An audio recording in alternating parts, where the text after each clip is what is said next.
a routine maneuver that turned into a moral choice. The maneuver was simple, executed countless times before. No alarms, no warnings, just a routine adjustment meant to keep everything on schedule. And then it wasn't. In space, routine creates comfort.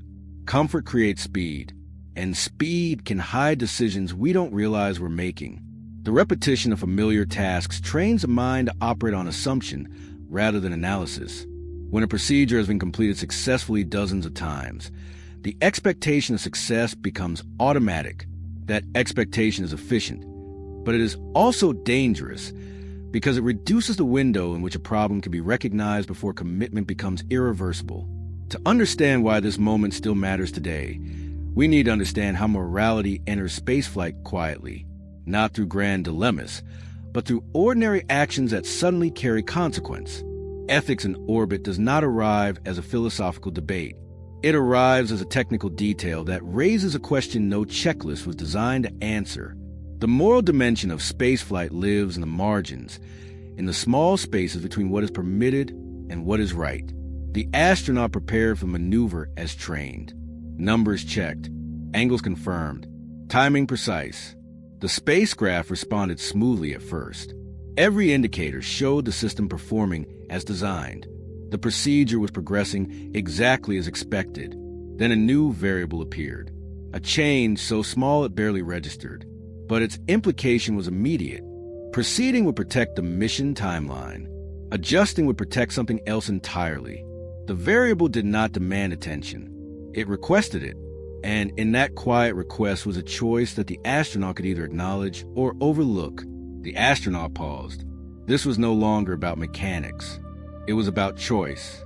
And once the maneuver continued, the outcome could not be undone. The variable didn't violate protocol. That was a problem. It lived inside acceptable margins, where judgment matters more than rules. Protocol is designed to cover the majority of scenarios with clear guidance, but the margins are where protocol ends and character begins. Acceptable does not mean optimal. Permissible does not mean wise. The astronaut recognized that the situation had moved from the domain of procedure into the domain of values.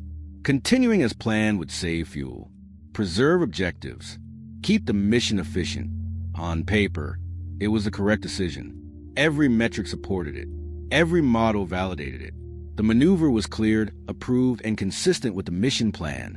But efficiency had a cost. The astronaut understood what the data did not express. Proceeding would increase long-term risk. Not immediately, not visibly, but enough to matter if something else went wrong later. The risk was not in the maneuver itself. It was in the cumulative effect of the maneuver on the mission's remaining margin. Each decision that prioritizes efficiency over caution narrows the buffer available for unexpected events. Individually, each narrowing is acceptable. Collectively, they can become dangerous. Ground control reviewed the numbers. No objections, no red flags. The maneuver was still cleared. The ground team saw what the data showed, and the data showed maneuver within parameters. They had no reason to object, because the information available to them did not include the instinct forming inside the astronaut's awareness. This was the moment where morality entered quietly, not as right versus wrong, but as responsibility versus permission. The astronaut realized something unsettling.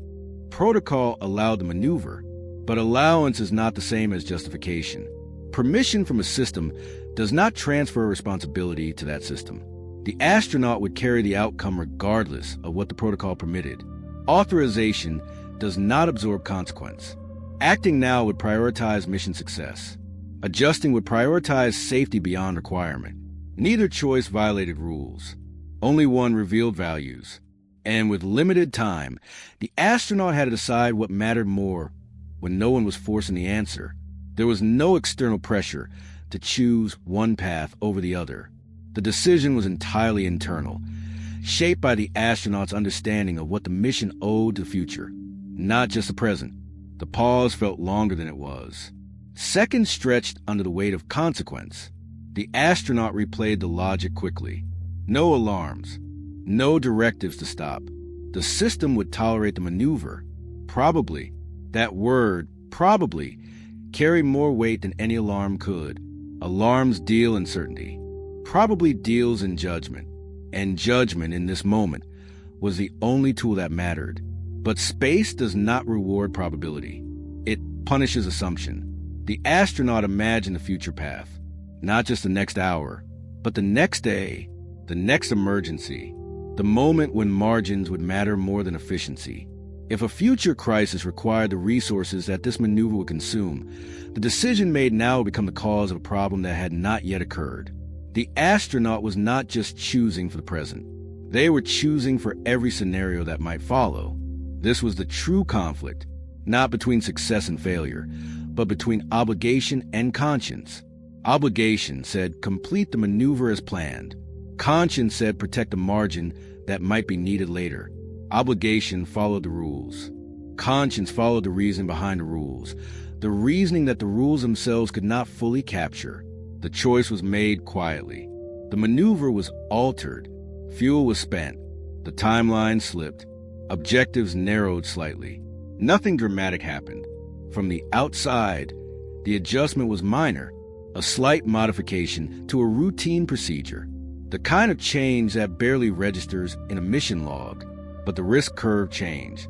Ground control acknowledged the update. Questions followed later. Explanations were calm, justified, acceptable. The astronaut described the reasoning in technical terms, because the moral dimension of the choice was not something a mission report could easily contain. The language of spaceflight is precise and operational. It does not have a vocabulary for conscience. From the outside, it looked like caution. From the inside, it felt like responsibility. After the mission, the maneuver was reviewed. The data showed the original plan would likely have worked. Fuel margins would have held. Objectives could have been completed. Likely, that word mattered. It mattered because it contained uncertainty. And uncertainty is not a flaw in the analysis. It is the analysis. The original plan would likely have worked, which means it might not have. The astronaut's decision to adjust was not a rejection of the plan. It was a recognition that likely is not the same as certainly, and that in space, the difference between those two words can be measured in lives. The astronaut understood something essential. Morality in space rarely announces itself as sacrifice. It appears as restraint, as choosing not to push simply because you can. It appears in the decision to leave margin where margin could be consumed, to accept a smaller success in exchange for a larger safety buffer. Moral action in spaceflight is quiet. It does not look heroic. It looks like a minor deviation from the plan that no one will remember. This story matters because future missions will face similar moments, farther from Earth, with fewer voices, with decisions that look acceptable on screens but feel wrong in context. As missions extend beyond the reach of real-time communication, astronauts will face moral choices without the ability to consult. They will have to decide, alone, what the mission owes to its future self. Rules cannot cover every scenario. Protocol cannot encode values. At some point, responsibility becomes personal. It becomes the astronaut's own understanding of what is right, applied in a moment that no one designed for and no one will fully understand from the outside. The maneuver that turned into a moral choice did not change history. It did not make headlines. It did not appear in any public account of the mission, but it preserved something more important: trust in judgment when permission is not enough. And that quiet decision is what keeps exploration human. Subscribe to join the journey. A routine